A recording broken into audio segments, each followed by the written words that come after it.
friches, elles sont souvent qualifiées comme des espaces à la marge parce qu'en fait, elles sont à rebours d'une société moderne puis contemporaine qui s'est construite autour de la question du progrès, de la productivité et qui a clairement des effets dans notre rapport aux environnements.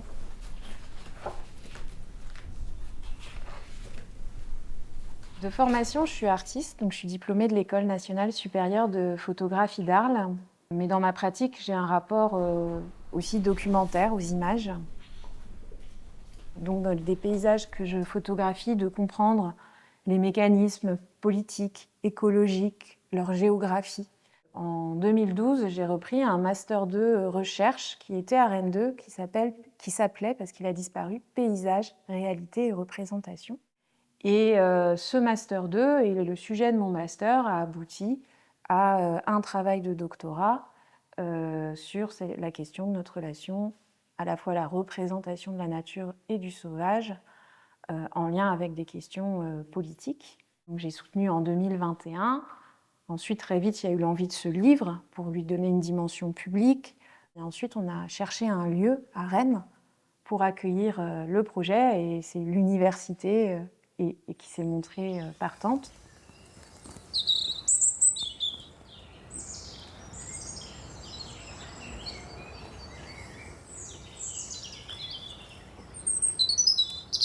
Et ici, dans les années 60, 70, c'est un champ de foire. C'est-à-dire qu'il y a des personnes qui sont nomades, qui viennent régulièrement se garer ici.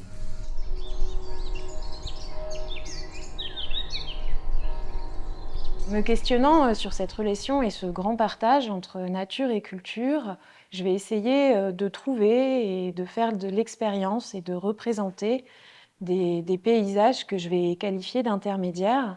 Et pour ça, je vais m'intéresser aux friches, parce que les friches, en fait, elles commencent un peu par la fin, c'est-à-dire qu'elles commencent par l'abandon d'un projet ou une cessation d'activité, du fait de ne pas avoir un grand projet et une gestion par des collectivités territoriales, des municipalités, le pouvoir ou de grosses entreprises privées, parce qu'il y a aussi beaucoup de friches industrielles.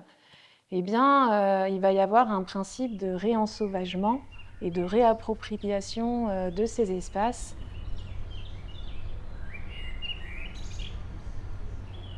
Et les friches, en fait, ce sont des espaces spécifiques où on peut observer un principe de réensauvagement et aussi des usages multiples. Et pourtant, elles tendent à disparaître à l'échelle des métropoles européennes, liées à des principes d'attractivité et de densification urbaine qui sont liés. Le fait d'avoir choisi les Prairies Saint-Martin pour photographier des friches, il y a quelque chose qui est un peu de l'ordre du hasard. Au moment où je commence mon doctorat, il y a un observatoire d'écologie urbaine qui se monte aux Prairies Saint-Martin. Et donc, dans ce contexte, j'ai proposé un observatoire photographique du paysage. Les Prairies Saint-Martin, c'est un site qui est situé en centre de ville de Rennes et qui s'appelle des Prairies parce qu'au XIXe siècle, c'est bel et bien des prairies. Dans les années 30, il va y avoir sur place une implantation de jardins familiaux. En 2011, la ville va faire des tests sur les nappes phréatiques et l'eau sous les prairies. Et en faisant des analyses, elle va découvrir que les eaux et donc les sols sont pollués. Et là, elle ressort des cartons son grand projet d'aménagement de champs d'extension des crues. Et donc, pour ça, en fait, elle va penser un modèle de parc naturel urbain. Et c'est l'Agence BASE qui va proposer sur le site de faire d'un côté une réserve naturelle et de l'autre côté un parc de loisirs.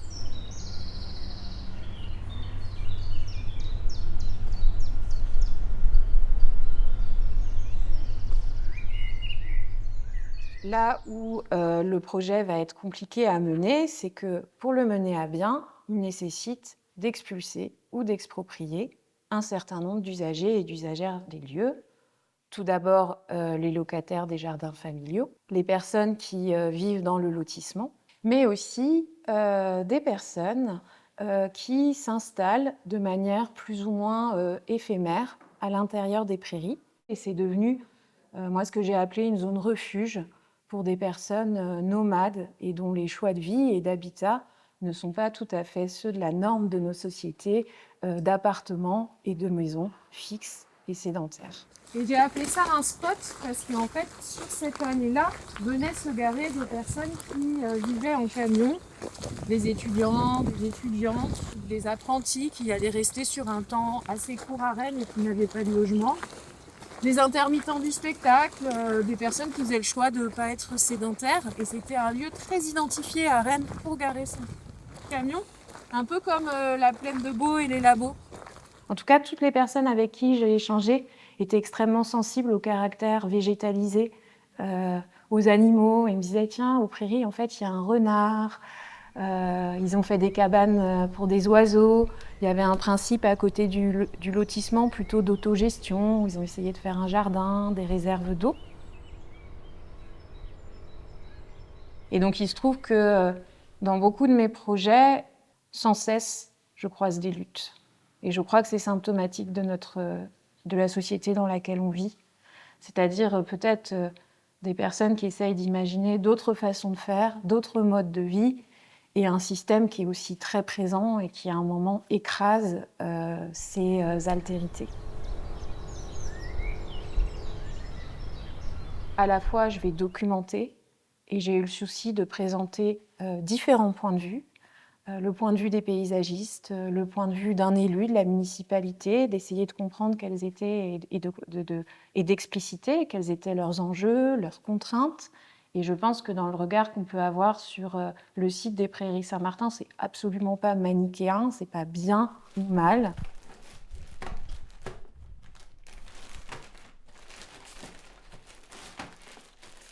Donc tout d'abord, la première année, moi, j'ai parcouru le site et j'ai mis 1 an à placer mes points de vue. Et c'était le début d'un moment un peu étonnant parce que tous les jardins familiaux venaient d'être finalement abandonnés. Il restait encore les cabanes et il restait plein de traces de toutes les plantes qu'ils avaient laissées ou semées, des arbres fruitiers, des bulbes. Donc on avait des traces de ces jardins, mais sans les usages et les usagers.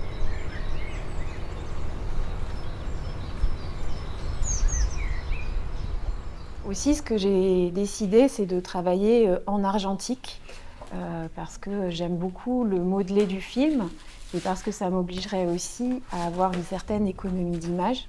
Et j'ai décidé de travailler à la chambre photographique. Donc la chambre photographique, c'est un appareil grand format, un peu comme les appareils à l'ancienne.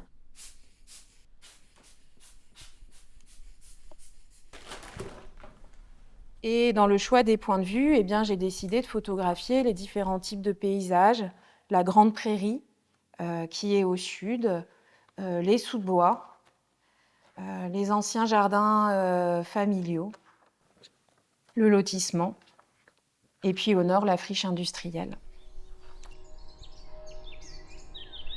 Et donc l'exposition, je l'ai pensée en reprenant les partis pris du livre. Et avec du coup quelque chose d'assez immersif, des images grand format, pour qu'on ait un rapport sensible et aussi contemplatif à ces paysages.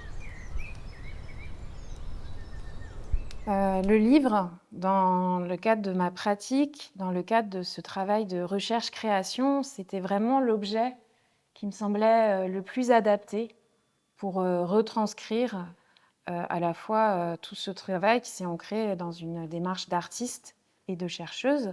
Et le livre, il s'est construit autour de l'image et il est venu par l'image, à savoir les images que j'ai réalisées des paysages des Prairies Saint-Martin.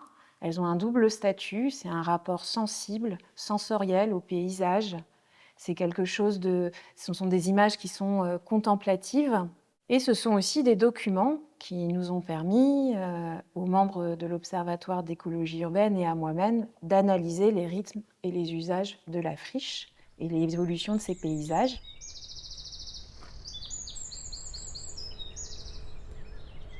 On a besoin de savoir, on a besoin de connaissances, et pour ça, la science, la recherche sont des moyens fondamentaux pour produire de la connaissance et du savoir. On a besoin aussi d'émotions, parce que je pense que l'émotion, dans émotion, il y a le fait de se mouvoir, et peut-être le fait de trouver quelque chose de beau, ou au contraire parfois de ressentir une forme de colère ou de tristesse, c'est ce qui va nous pousser à agir.